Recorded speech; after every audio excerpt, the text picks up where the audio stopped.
Good afternoon, everyone, and welcome. My name is Jon Whittle. I'm an independent consultant. I work with law firms developing strategy and go-to-market policies. And Ellen had asked me, LexisNexis have asked me if I would host a little conversation around the future of law firm pricing, particularly in the rapidly evolving world of AI, and what the implications are, both for AI and for billing, and how those two interact. So we've got an hour to chat. We've got some very interesting and clever people who will talk much more eloquently than me on this topic. So without further ado, if I can pass over to maybe Shaun to start, just a quick introduction as to who you are and your interest here. Okay, hello everybody. My name is Shaun Jardine. I run a business called the Big Yellow Penguin. I describe myself as a recovering lawyer. I, for my sins, was the CEO of a law firm elected for a 3-year term that lasted 4 years, 9 months, 11 days. Not that I was counting or anything like that.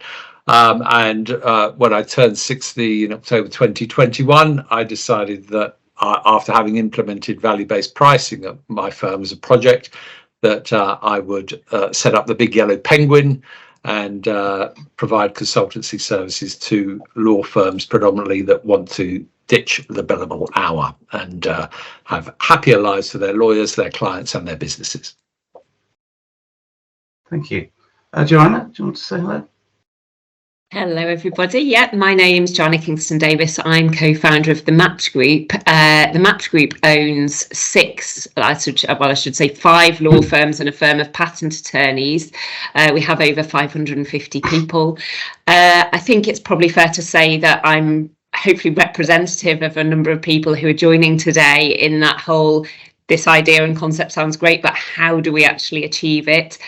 We do predominantly consumer legal services, some corporate commercial work, but we struggle, as do many law firms, I'm sure, with the sort of issue of sort of legal aid rates and court rates that are set out and how you move away from that typical model. So we're nationwide and represent lots of different work types and probably have many of the challenges that many of you joining today face. Thank you. Alex. Hi, I'm Alex Hamilton, CEO and founder of Radiant Law. So I used to be a real lawyer and partner at a big US law firm, and had a Jerry Maguire moment 13 years ago.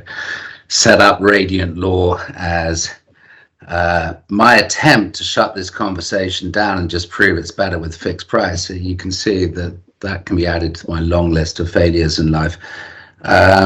We have since the beginning been fixed fee only, no timesheets. So we've never charged by the hour, and kind of been living this dream. And it's taken us on a very curious, I generally describe the firm as weird. I mean, we're an English law firm. Most of the lawyers are in South Africa and Trinidad. So much smaller than Joanna's, only 50 lawyers or so. But we like to say we're the fastest on the planet. We work for large companies with their day-to-day contracts. We turn about 80-90% of the contracts we see in half a day. In-house teams average 30 days, top quartile 11 days. So we've kind of done things differently. And I'd argue that the getting rid of the billable hour is necessary, not sufficient to do anything interesting in law. So that's the first of my controversial statements. And so we're a long way down the road in tech and process improvement and all the rest of it, having started off on this journey. And I'll have opinions about AI too. Jolly good. Well, that's set out the stall quite clearly. Thank you. I will just do a couple of minutes on kind of the broader environment, if I may, just to sort of help people on the phones out there understand what's going on in the world, perhaps.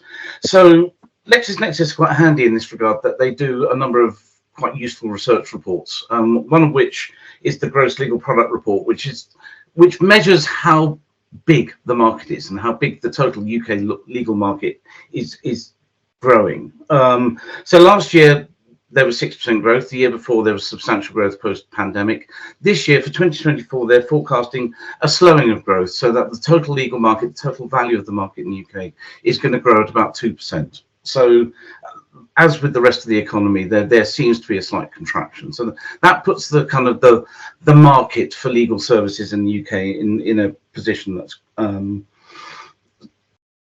perhaps becoming slightly more challenging for individual firms. And if you look then to their bellwether report, which is the annual research report they do on attitudes and what's going on in individual law firms, and you ask law firms what their challenges are, 81% say that their biggest single challenge is attracting new business. So which kind of picks up on that idea that the market's getting tricky. 81% also say that keeping up to date is a significant challenge. So for the overwhelming majority of law firms, those two challenges remain front and center. Where do I get my clients? How do I know that the law I'm doing is up to date and accurate? And then the third key element is a variant on the theme, which is how do I keep hold of my clients? So we need to find new ones. We need to keep hold of the ones we've got. 79% regard that as a problem. In terms of opportunities, you just ask law firms, what are you doing? I suppose it's the corollary of finding new clients. 80% are in 79% investing in marketing. So law firms are getting much more focused on how do we sing our song, how do we tell people what we're for and why we do it. That's jumped substantially over previous years. The other big issue and the other big focus is getting hold of talent. Everyone knows that talent is a recurring issue for law firms. 3/4 are looking to bring in new people. And then 78% are saying they're going to invest in legal tech, which we'll come back to hopefully as part of the AI conversation. If we look specifically on the billing issue, interestingly, across the sample, 79% of firms still use billable hours as their kind of most commonly used charging method, but only 8% of firms use it exclusively. So the number of firms that are just charging billable hours has dropped to less than 10% of the total. But 80% still have it embedded somewhere in their charging model, which I think is quite interesting. And about 60% use fixed fee in some form for some of their work. So there's very much a bit of Wild West going on with billing, I think, and charging and perception of value. I'll just very quickly talk about perception of value, because from a previous bellwether report, we asked clients of law firms to rate the value of the work that they got from their legal supplier. And we asked the lawyers to rate their value to the clients. So we asked the same question to both the clients and lawyers. And interestingly, 76% of the lawyers say they gave good or excellent value for money. Their clients rated 27% of the clients gave them good or excellent. This disconnect has been around for a long time. And I think I'd like to revisit it because it's a big part of the work I do, is understanding why lawyers and clients have such a massive gulf, unlike any other professional service supplier. And the variant of this is, if you ask them to do the same thing around customer service, how would you rate the quality of your customer service? 80% of lawyers think their customer service is good or excellent, and 32% of clients would say it's good or excellent. So again, you have a perception of value and a perception of quality of service, which is hugely disconnected. And as I say, I've worked in various professional markets. Nothing like this applies in any other industry I've worked in. So I think that, connected to the, as I say, slightly chaotic way of approaching pricing and billing, I suspect is causing a market flux that is quite tricky to manage. And if you focus on where clients are coming from, that was corporate and consumer, by the way, that wasn't just one end of the market. So this is a generic, universal challenge. So perhaps during the course of the conversation, we maybe chat a little bit more about that. Just finally on AI, in the most recent bellwether, the overwhelming majority, 76%, are suspicious of free, non-legal AI. So the vast majority don't use it and are suspicious of it. 24% of the sample that Ellen spoke to have some engagement with it. And just as a matter of interest, we've asked LexisNexis if they can run a little poll during the course of this conversation. And we're just interested if people could just tell us whether you've used an AI tool, particularly Chat GPT or another, and there is a version called Chat GPT 4.0, which is a much more advanced and developed, but not yet free version of it, which is getting some traction in legal. So if people are minded to engage in that, that would be very helpful and interesting. Cool. So that's all I was going to say, just to put a context around what the market is about, what law firms are saying, what law firms are doing, and just gives us a kind of a context, as I say, for what we're going to talk about now. So Alex has kind of already given his position on this, but I'd be very interested if you could expand, Alex, as we go forward. And the first question for you guys, I guess, is the billable hour relevant, and does it still have a place in the modern UK law firm? Joanna, shall we start with you? Because I think you said something about your firm. So is it still relevant? I suppose it depends whose perspective you're looking from a client's perspective. Absolutely not at all would be my thought on that. From a law firm back office perspective, yes, I would say to an extent to understand sort of pricing models and profit and everything else, but I say that exclusively as a behind the scenes back office mechanism, as one of many KPIs to understand the mechanics and how things are working. I think where it is still relevant from a client perspective is, as I alluded to it in my introduction, you know, some of the work types that we offer, legally aided work, where court rates apply, we have no option as it currently stands to get away from that much as we would love to. And I think that's where it is quite complex for law firms which are sort of multidisciplinary, where you have multiple different types of work. There are some work types where you simply cannot get away from that billable hour because of the system, and the way the system is built is crazy. You know, without going into legal aid intricacies, the fact that crime work is built on page counts, you're effectively encouraging people to be unproductive and slow to get more money. I mean, it's insane. But I think so. From our perspective, I'd say from a law firm leadership and management, we have to equate time back, because that's what we're charging is our time. We try and get all of our lawyers into the mindset of what we call the SAVE model. So the SAVE model replaces the old P's of marketing, the product, price, place, promotion, where instead of product we offer a solution. So it's absolutely a solution to the client's problem, not a product, where access replaces place, and most importantly here, value replaces price. So it's the value you're delivering to your client rather than the price you are charging. And then education, the E of SAVE, replaces promotion. So in a nutshell, to kick us off, I would say it's only relevant from a leadership and management KPI perspective behind the scenes, largely not to a client. And we need to try and find a way to get away from it, to give the client that value and that solution, as opposed to that product and that price. So can I just ask a quick follow-up? How do you present your pricing to your clients, or the firms to the clients? Depends on the work type. So as it stands, we have multiple different billing models effectively, and we'd love to get better where we do have a choice. So where we currently, and we do have lots of businesses within group that still work on that billable hour when they don't have to. So I take the example of, say, a will or a probate, we're much better in certain areas than others at giving a fixed fee and giving a solution and a value. But I'll give you a really recent example, which was personal, where somebody helped my mother-in-law with an urgent will, and they could have charged myself and my husband 3 times more than they actually did, because it was urgent and the work needed doing straight away. And actually the value for us was way higher than what they charged us for it. So that's a good example where we're trying to move away to a more value-based approach, but lawyers still find it hard. I'm not a lawyer personally, but you see lawyers are trained in a certain way, entrenched in a certain way, and it becomes part of the furniture. That's the way we do things. And even those certain work types haven't done it for a long time. So residential property conveyancing is rarely charged on an hourly rate. It's invariably always a fixed fee. Why can't that mindset apply over here? But somehow it doesn't, and it's still really hard.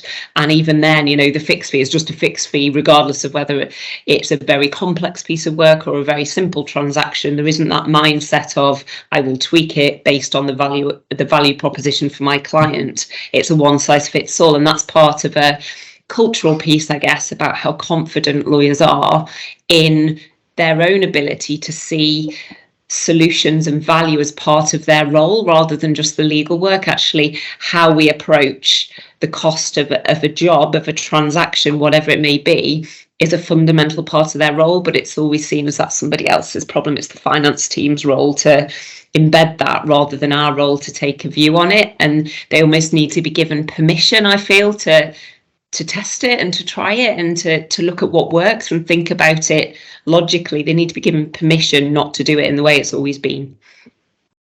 Shaun, do you want to pick up on that as someone who's introduced fixed pricing into a firm that previously had billable hours? Yeah. How do you address the issues? Well, Joanna's actually hit the nail on the head. Permitting your staff to do this is absolutely fundamental. And Jon, as you know, I've written this book about teaching the billable hour, and it has an 8P point plan. One of the P's is permit. It is permitting staff to actually have a go at value-based pricing, and you create an environment in which they are allowed to fail. If they get it wrong, it's okay. We can create a psychologically safe space and to say that, you know, this is how we're going to do value-based pricing. These are the parameters. Let's give it a go. So that if we say to a client, we will create some options and the client doesn't like any of them and the client might go away, we will try and convert the client. But if that client goes away, okay. Now, I know there'd be lots of lawyers throwing their hands up in the air saying, oh, we can't afford to lose every bit of work. We must do every bit of work. Well, actually, I survey law firm staff anonymously when I work with them. And one of the questions that I always ask is, does your firm make you work for people that are unprofitable and difficult to deal with? I've had the highest figure I've ever had is 96% response. Usually it's between 52 and 96%. Yes, we work for that kind of firm because we're not empowered to say, do you know what? We shouldn't act for this client. And one of the things about value-based pricing is we do not have to do every bit of work that comes through the front door. We've got to do more than our fair share of the good stuff. And if we've got clients that are a bad fit, let's find that out at the beginning, that they are a bad fit and can't afford to pay us, as opposed to at the end when we've done all the work and then we find out they can't afford to pay us, and we put them on £100 a month payment plan or whatever the credit control people come up with. So to your original question, do I think the billable hour, has a place? Not in relation to pricing of legal services, because not if you're value-based pricing, you need to know what your base costs are for doing stuff, and then you need to create frameworks that allow people to charge more than that, and that can be by offering clients choice. I hate saying it, but think of gold, silver, bronze car wash menus where we can deliver a gold service, a silver service, or a bronze service, and let the client choose what they want. That's the important. Give the client choice, because lawyers don't know. We don't know what clients want. Yeah. The riddle of perception report to which you referred, very eloquently set out that lawyers don't know what clients want, because even when we think about it, we get it wrong. And so that's where I'm coming from on this. Thank you, Shaun. Alex, you obviously set up a firm specifically around fixed pricing. Can you talk a little bit more, because obviously by definition you think the billable hour has no place in a modern law firm. Can you kind of just talk a little bit about the motivation and how you work around value? Yeah, so I mean, look, we don't do litigation, and I don't know what the courts require, and it sounds ridiculous, but we work for large companies doing day-to-day contracts and contract projects. But I think I can speak to transactional lawyering for businesses and say that you don't need the billable hour for that. And in our first year, we did £1 billion deal for a fixed fee, right? It's just like number's number, it's fine. Got it done, all good. So how do we do it? Well, it's just a number, isn't it? So, we as a matter of pride and honor, we have never in the history of the firm gone back and asked for more money. And that is, for us, goes to the sacredness of trust and being trustworthy. So you learn, and we put ourselves at risk to learn. So, I think the clients like it. But the most important thing was to change the incentives and learn so that we can get better and rethink how we create value and all the rest of it. And everyone at Radiant came to us from another law firm. And I'll say it to their faces, often they're like, birds with broken wings that come to us, right? They're usually on the way out of the industry. The usual thing, they've been chewed up by a crappy law firm that's, hierarchical, old school nonsense. And, they give Radiant, which is a little bit different, a chance. And they don't really believe us when we say it's different, but they come in and their eyes are wide open, right? Because, lawyers very much attach their sense of self-worth to their capabilities, the cohort, and so when you have someone coming in saying everything you've learned today is wrong, that's a tough emotional experience, right? We're like putting them through boot camps. We tend to also hire more junior lawyers because the older ones tend to really struggle with this. So, Joanna and, Shaun, I feel for you having to try to change a law firm. And I have wryly said in the past that, it's probably easier to set up a new law firm than change one. Having had a Jerry Maguire experience, one of the world's largest law firms, where I utterly failed. I add that to my list of failures to have a slightest impact whatsoever. It's tough. So the number's a number, but the most important thing is we have to change the perception of the lawyers about what their job is, right? And their job is not to lawyer, right? The job is not to do lawyering and think hard. Their job is to solve the problem, make it work, get a deal done, all the rest of it, right? Without giving the farm away. It's kind of simple stuff. So we have to change their mind. If I ask them to record how much time they spend doing that, they will get it into their heads that time still is value, right? But it's not, right? In fact, if you can do it faster, that's better, right? We're the fastest on the planet at what we do because we separated ourselves entirely from how much we charge. And we charge the same amount whether a deal is touched by us 20 times or one time. Right, so you can imagine the incentives change a lot here. So what we want to do is send something out which people go, wow, that's kind of it. We're good, right? That's the perfect result for us, right? So if you change all the incentives and you reprogram the brains of these young lawyers by going, listen, we're not even going to record your time because I don't care. And by the way, our whole system's set up so if you send a document out at 6:01, we're going to call that as having missed the half day. So I'm not encouraging you to work past that because I'd really rather you were in the pub at the time, right? Then suddenly we can start to have the beginning of what I think is the cultural change mountain that we need to climb as an industry about how to actually create value for clients. And I think it only starts at the point when you've changed the incentives and changed the way it's all done. So that's why I say you can't do anything interesting until you get rid of the timesheets, let alone fixed price, because I also didn't, and we have a lot of data. I got a lot of data and we built a lot of stuff. I got a lot of developers. I know exactly how profitable everything is without timesheets. So you don't need that either. Yeah. Sorry, could I just cut across because I'm keen to make sure that we get through the discussion. Don't do it, kids.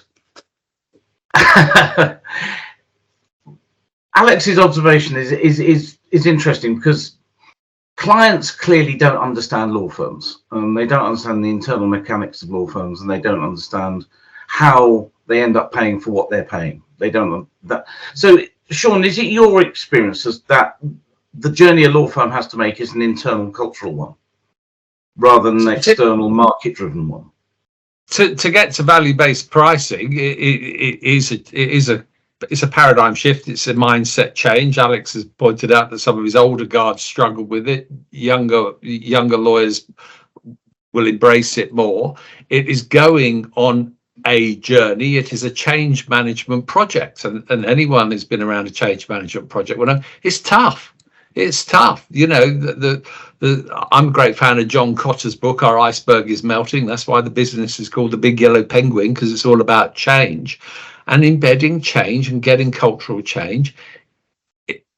it does take a lot of hard work. It is not a Jean-Luc Picard syndrome where an email comes out from the CEO to someone to say, make this so, make it happen. It's got to be a strategic objective. It's got to be, this is what we're going to do for the benefit of the whole of the business. And Alex isn't wrong, really, where it says that sometimes, the firms that are embracing value-based pricing more are the firms that are smaller, more agile, and can set this up earlier on, or at least set up teams to do that. And I remember at my old firm, we sat round and had a board meeting, and the head of finance said, I'm a bit worried, our WIP is going down. Our WIP is going down. I'm very worried about this. And I said, well, have you actually forgotten that some of these teams don't time record? Oh, right. Oh, and and WIP is we get hung up very much about our work in progress numbers all the time. But I've stood in front of firms with 100 million turnover and said, I bet you're writing off between 10 and 20% of your WIP. And they nod. And that's why Alex's point is absolutely right. If you make a mistake when you give a fixed price, you suck it up. You work out what went wrong. Why did we gave a price for 12,000 and it came in at 15? Why? Where did it go wrong? Let's have a look at that. Let's look at the process. So next time we get it better. But you're never going to make a mistake that is 20 million of unbilled WIP or written off WIP before it gets wrong. So it's a big cultural thing. And Joanna, in your firms, as you've just described them, do you get the sense that there's fear and loathing, or is there an enthusiasm to, if you like, get off the old horse and get on the new one?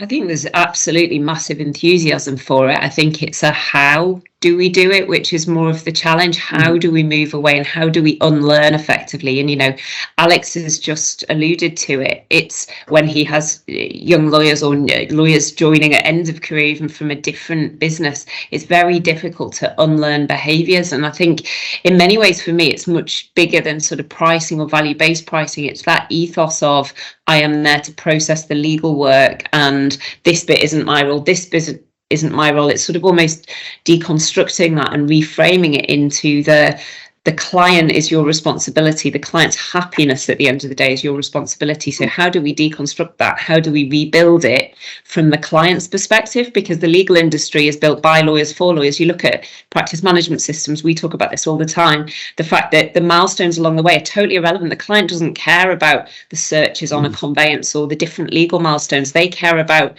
the emotional journey through it and when their solution comes into play. So it's actually much bigger than the pricing question. But I think there's another point in there as well, which is that the billable hour, and as I say, I'm very representative of many people, I'm sure, in this forum today, to the extent that it is hard to get away from it. And we certainly haven't found the magic bullet solutions yet by any stretch. But from a lawyer wellbeing perspective, the chargeable hour is absolutely hideous. And I look at this, somebody very close to me was in private practice for years. And it took the best part of 6 years, I would say, after they left private practice, for them not to have total PTSD almost around 6-minute units on a clock and the approach to productivity in life. It's a very unhealthy way of living. So I think there's a crucial point here, which is around lawyer well-being. And only if our lawyers are happy can our clients be happy by default in terms of the service and the solution they get. That for me is a real challenge. So I think, we're talking today about the issue of sort of value-based pricing and the billable hour, but I think that the repercussions of that on both client and lawyer are absolutely massive. Cool. And a lot of that comes back to leadership as well of law firms and how you approach this. I did a partners away day for a firm, and the managing partner said, Shaun, we were a bit worried about realization rates in a couple of teams. Wonder if we could have a chat about that. And I said, well, sure. Well, can I just ask you a quick question though? In those teams, are they led by practice area team leaders who, if an employee goes to them and say, I need to write off £2,000, are they going to be given a very hard time about a write-off? The guy thought about it for a second and said, yeah, you've got a point there. I said, well, that's why your realization rates are low, because the lawyer is making a decision. Where do I get the beating? Am I just going to actually just look as though I come into work and I do 3 hours a day? Or am I going to bill all my time, put it on the ledger so we can actually track what gets done, and then actually make a rod from my own back, because when I come to ask for a write-off, I'm going to get told off. And that's a cultural thing. And that was the guy that, oh, you might have a point, Shaun. And that's probably where we need to focus on why we manage some of our people the way we manage them. And managing, if it is, lawyers having PTSD, etc., etc. Lawyers are bad at blame. They like to blame people. And we've got to just get over that culture and actually start looking after our people, because I know there was a recent survey in Singapore where 70% of Singapore lawyers said they would not advise their children to enter the legal profession. And if we did that over here, I think we'd probably come up with a similar number. Yeah. Okay. I'm. If you're happy to, I'm conscious that the pain of moving from the billable hour to some other form of value-based pricing is something that could occupy us for another half an hour. And most firms have not had the opportunities that Alex has had with Radiant to just start from scratch and build it properly, if that's not a pejorative word.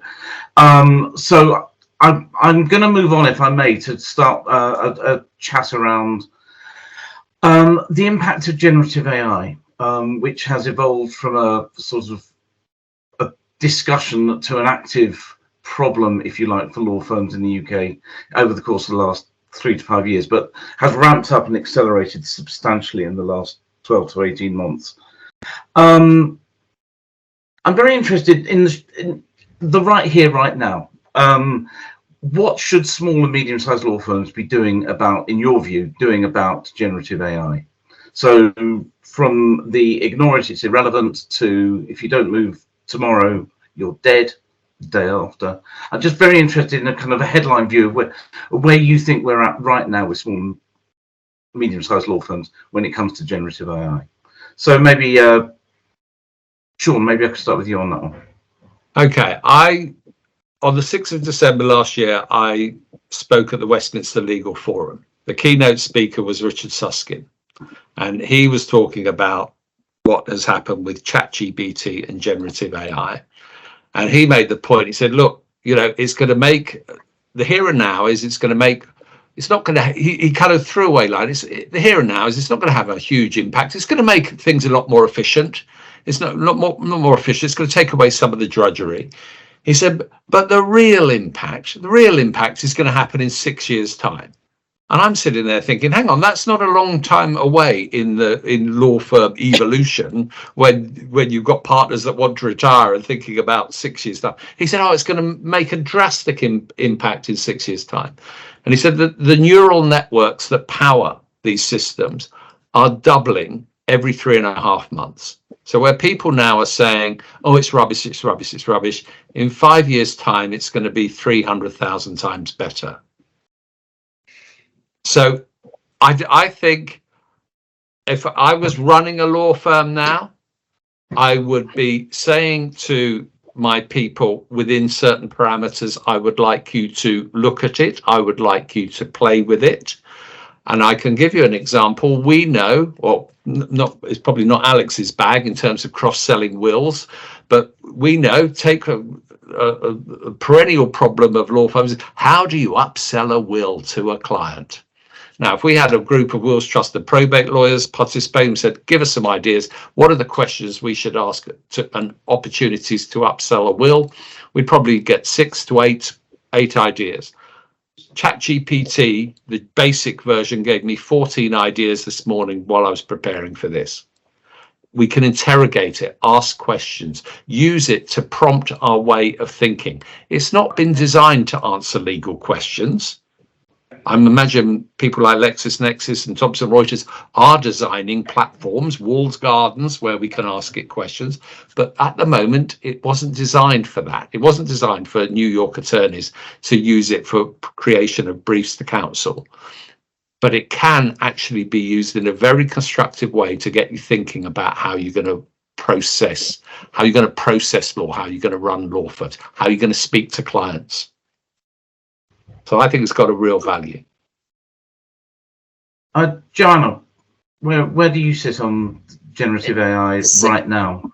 Yeah, so I think the first thing to say is for small and medium-sized law firms, I think what they shouldn't do is panic. I think there's so much noise out there right now. If we responded to every single kind of cold email or call or whatever that came in every single day with people offering us solutions and things, we'd never get any work done ever. So I think there's lots of noise.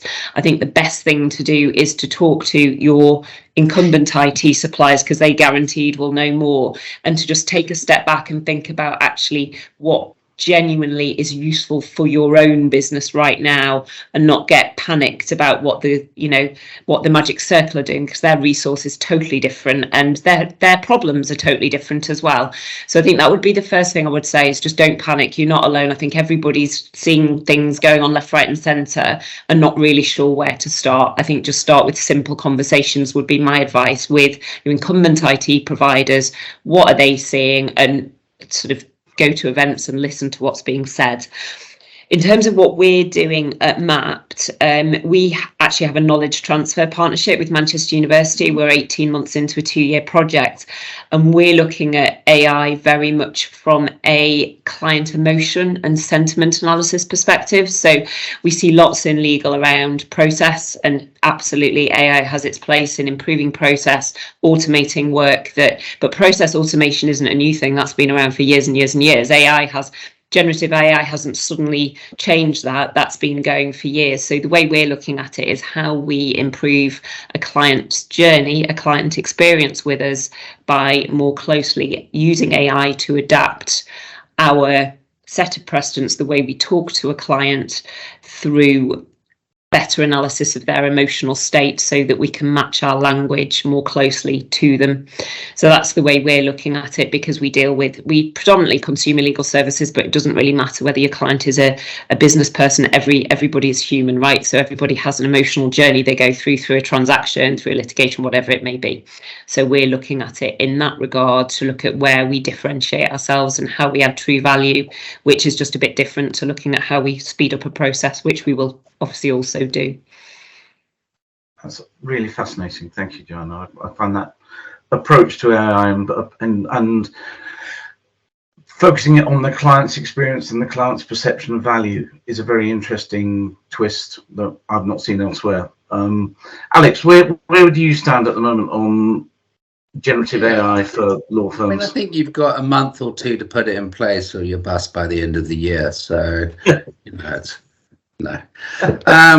I don't know. I was quite surprised with 4 came out, GPT-4. I read an extensive 19-page paper on contracts and generative AI, which you can find on LinkedIn. And I was genuinely shocked. It really had come on leaps and bounds, and it's interesting. It's an interesting tool. I mean, the other night it took me about an hour and a half, but I saved about 3 or 4 weeks of development time by just writing a whole bunch of code with it. And I do find it personally can be useful in certain circumstances, and we're playing with it and so on. But we're in this silly situation right now where it is shocking. It is shocking how different and effective it can be in certain circumstances. I like to say that it's trying to kill you, and if you don't trust it for a minute, it will kill you. But it is also shockingly good at times, and that's interesting. But if you read my paper, you'll say, actually, I don't think there's going to be that much change. And I'm a bet on the internet that it won't have more than a 5% reduction in time spent drafting, negotiating, or interpreting contracts. And I kind of explain why. There's Jevons paradox and all sorts of things there. And so, read the paper. I think this needs to be put in the context of incentives and tools, and we have lots of tools that work, right? I mean, if any law firm on this call is creating a document not using document automation, you're both typical and mad, right? I mean, I find that utterly terrifying, and document automation's been around forever, and we like produce everything with document automation. At least I hope we do. Sometimes I can't get it. That's mad. That's dangerous and slow and stupid, right? But if you haven't done that, and we've been doing that from the very beginning. We started 13 years ago, and the technology goes back to the 80s, I think. Then what are you all talking about? Why are you even looking at generative AI? The basics, right? If you haven't defined your processes and yada yada, blah blah blah, all the rest of it, it's like this can't save you. This can't save you from that level of, you know, failing to get your act together, right? So I'd kind of focus on that stuff. It's kind of marginal where we're going to use it. You know, we had an interesting experience last year. We basically build all our own tech. Document automation, don't use Docassemble, it's open source, brilliant. But we build our own stuff on the back of the platforms and so on, because, you know, I wouldn't buy, I'm sorry, from a normal company, because we work so weird that it would break us trying to make ourselves fit within normal practice management software and what have you. We couldn't do it. But I do know a lot of the people, the real thinkers in the tech world, because we tend to stay in touch. And I do know that everyone is feeling the heat right now, that because everyone's going, has it got AI in it? They got to declare it's got AI in it. And the real thinkers, I think, they won't go on record on this, I will, don't really believe it's going to add much, but they feel like they got to show a bit of ankle. So, Joanna, I think that's right, that you got to go and talk to other people, but be aware that their incentives right now are to say that it's got AI in it and it's amazing, because y'all keep telling them, asking them, has it got AI in it? So we got a little cycle there, which means that, you know, Gartner hype cycle, usual curve, all the rest of it. So that's going to be tricky. So no, I don't think you'll go bust if you don't do it within the next few months, but I do recommend personally trying it, because you might be shocked, but you will also be shocked if you ask it a legal question that I've never yet got the right answer out of it. And I've tried it with drafting, and well, you'll see in the paper, right? It's terrifying, and I wouldn't give it to a young lawyer without very clear instructions about what they need to check, and I don't believe they'll check it. So. And I can recommend Alex's paper. It is succinct despite being 19 pages long. And it will teach you, if you didn't know about it. Sorry? A lot of footnotes and dad jokes, but yeah. Yeah, and it teaches you what the Jevons paradox is, which is always a good thing. Coming back to kind of the here and now and the future, there's a concept of shooting the duck. I don't know if people are familiar with shooting the duck, which is if you go out shooting, if you shoot at the duck, you miss the duck. You have to shoot in front of the duck, because that's where the duck is going to be. And I'm just interested to speculate, because I think I can't remember who it was now, was sort of comparing what's happening with AI in medicine with what's happening with AI in law. And essentially AI in medicine is changing what medicine does. And at the moment, I get the impression, so the shooting the duck thing is that we're talking about a version of AI that is supporting what law is now, and whether what has happened in medicine is it will change what law is, because of its, you know, the duck that's going to come along in 3, 6, 9 months time will actually have a different set of capabilities. That means that doing the law becomes a different thing. So that's a long-winded way of saying, do you think that's likely to happen? I think Richard Susskind talks about medicine, and he always says that when you talk about computers and the law and AI, the lawyer's immediate focus is, what does it mean for me as a lawyer? What does it mean for the judges? When there are new developments in medicine, everybody says, what does it mean for the patients? What's it going to do? What's it going to eradicate? How's it going to help people? Lawyers and AI, we're thinking, oh, how's it going to impact us? How's it going to impact us in our industry? Nobody's thinking, how's it going to benefit the client? And how will it benefit clients going forward? Matthew Hill, Legal Services Board, he is very, he's tuning into AI in a big way.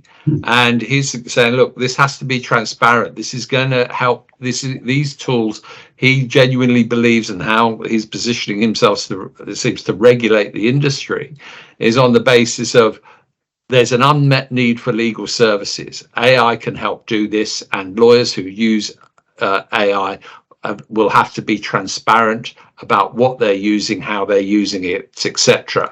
So, and naturally, people get hung up about pricing. How do I start pricing this now? So if AI does what it took me 10 hours to do it, it could do it in 6 minutes. What does that mean? Well, Californian courts have already issued a practice direction saying if you use AI, you're not allowed to charge for the time that it would have taken you if you hadn't. Well, it's flagging up that we're not quite sure how you're going to charge for this, but in this court you don't do it that way. I know, why don't we actually just look at saying this is a tool, it's part of what we've got, it's part of our kit that we use, and let's not talk about time when we deliver legal services. Let's talk about outcomes for clients, service levels, and prices, and fixed prices, whether that's a choice or a range, but it doesn't have to be linked to the 6-minute units or the 6 minutes it took AI to do something.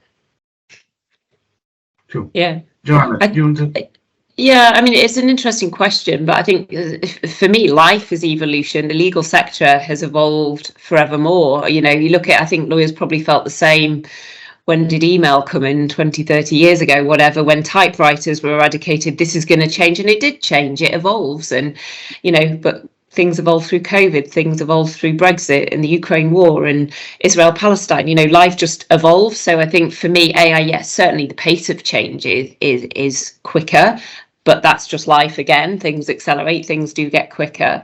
So for me, it's in many ways no different to email being introduced and fax machines not existing anymore or whatever. It's just another thing where there are tools. And if we look at the positives and the opportunity, we can use it to great benefit, as Shaun said, to our clients and to the lawyers in terms of making life easier in some respects. But, you know, as I said at the beginning, I don't think there's a need for anybody to panic. I think we will see things become clearer. There's still lots going on where governments don't know what they're doing in terms of governance and regulation and ethics around it. So that's just an ongoing dialogue that we all need to be part of and just be open-minded to what it brings to us as a sector and to our client base. Lawyers are bad, and Alex, and I don't look at Alex as I say this, lawyers generally are bad at embracing technology. Okay, it took COVID and a pandemic to get a lot of law firms to think I'm going to be paperless and I will start using this thing called Zoom or Teams. You know, Skype had been knocking around. Nobody, you know, that wasn't the go-to communication portal. Now, look at us now. We're doing this using exactly that tech. So lawyers aren't good at embracing technology, but I think AI will force them to have to do something different, even if that is bringing firms onto, you know, automated document management. And I know firms that don't do that. I know firms where they've got partners who don't even yet know how to do email. Yes, we've all met them. Alex, question: do you think the next generation or a generation soon to come of AI could fundamentally change the law, as in rather than not just the way that lawyers use AI to interpret the law as it exists now, but it has the potential, this is Susskind's observation, it has the potential, as it has in medicine, to change the nature of what medicine does, in the same way that could it fundamentally change the way that the law works? I'm just naturally a really grumpy person, and this topic makes me really grumpy because I think we've got all the pieces anyway to transform ourselves into industry that actually cares about clients. And I don't think AI, as in a large collection of weighting models, right, extracted from some process of reading the internet, is going to make the world actually care about clients, right? And we've got all of the tools, the disciplines, the stuff we need to make it wildly better right now. And this is why I'm such a I'm naturally an optimistic person. I just get really grumpy at these points because I think we should just get on with making it better. And that means actually caring about creating value for our clients, which is about understanding their needs and getting the incentives right and using the tools that are available to allow you to actually quietly work towards adding value, right? It's really, really simple. And, you know, yet we always keep latching on to silver bullets, magic wands, something that's going to make it all better. But I don't know. The fact that you can log into ChatGPT and ask it a question, is that going to change everyone into client-centric, yada, yada, value creating, all the rest of it? don't see it. And the fact, like I said at the beginning, one of my many great failures in life was how completely failed to move the industry's conversation around pricing on. And the fact we're having it says that I don't believe it's going to be different this time either. I think everyone's right. We've got away with it for so long, right? With this mediocre product we put out, despite the lawyers doing their best, and I genuinely believe they are and will, but they aren't changing their behavior in any fundamental way that really adds more value. And the law firms just continue and come along to seminars like this because it's nice to hear what other people are doing and then go back to business as usual. I don't see AI as having any impact at all, really. And I think we'll have billable hour conversations going on in another 13 years. It's a bit sad, I think, but here we are. Well, then let's finish off by talking about value, because I think value is the most significant conversation for modern law to have.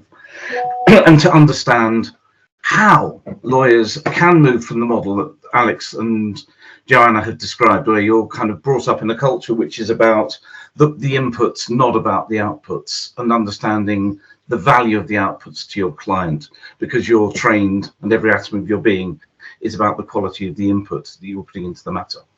How do law firms, Shaun, I'll start with you on this one. How do law firms get their head round client value, understanding it into, I know it's a huge topic. What are the key things? Okay. The thing about value is the way all of us value things is different, and it's no different when buying legal services. If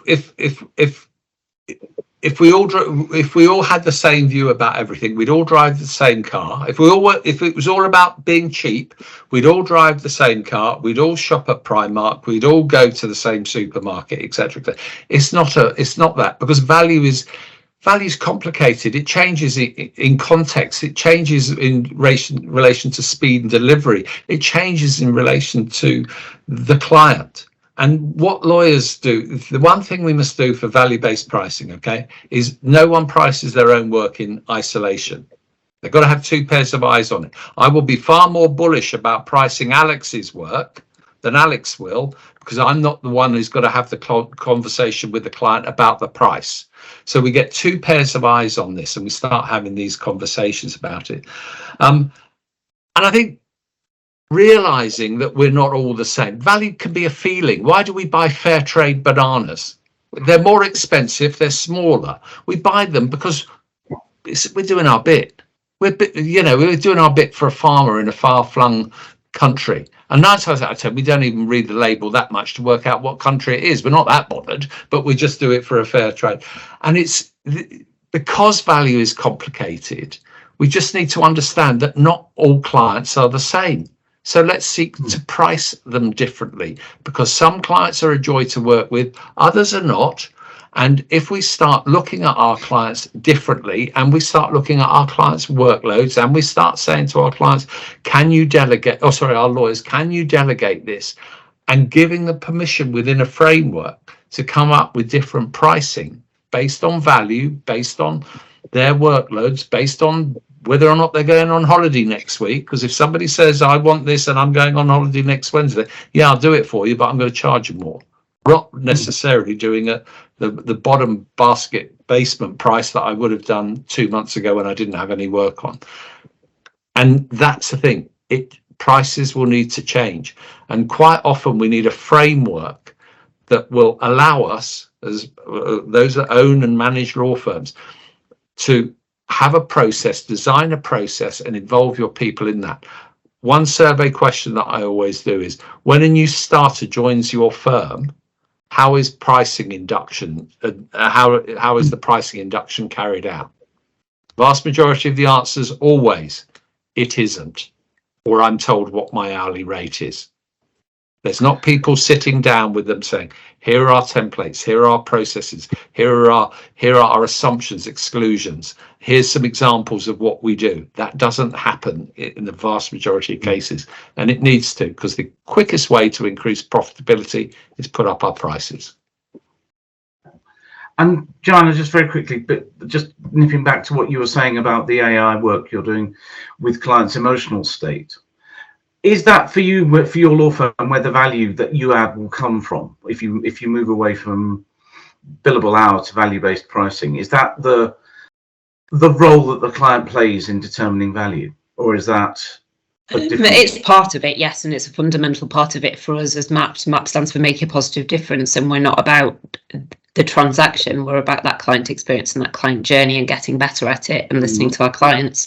So for me, I mean, I'd absolutely agree with what Shaun says. I think in terms of implementation, we all need a bridge. We can't just say, right, we're doing value-based pricing tomorrow for chaps, you know, start pricing differently. There's a whole, as I said, sort of embedding of giving people permission, giving people the ability to be accountable, to think, giving them permission to screw up, and just evolving thought processes. And that's not just about pricing or value, that's about a bigger piece around talking to our clients and deconstructing some of the typical precedents and processes that we've had in place for umpteen years and doing things a bit differently. You know, Alex made the point, it's way easier to start fresh than it is to change a culture that you have already. And it's, you know, it's effectively like getting a big vessel to turn, isn't it? Rather, it can't be as agile. So for me, yes, it's about looking at the whole picture in terms of the client and just talking to your clients. Sometimes, as I said at the beginning, from a personal perspective, I've had a couple of experiences where I would have probably paid